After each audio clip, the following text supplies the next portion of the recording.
அனுமந்தபுரத்தினிலே ஆலயம் கொண்டவரே, ஆடாத பேய்கள் எல்லாம் ஆட்டி வைக்க வந்தவரே.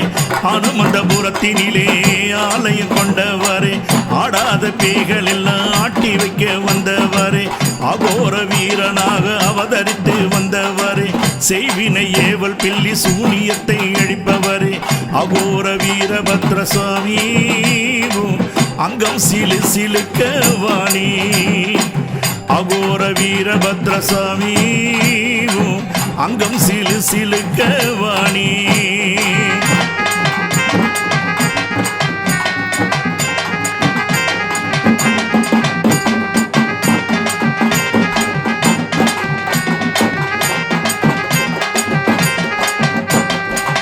ஆகாய இடி முழங்க ஆவேச உடல் குழங்க, அங்கார உருவெடுத்து ஆதிசிவன் பாலனாக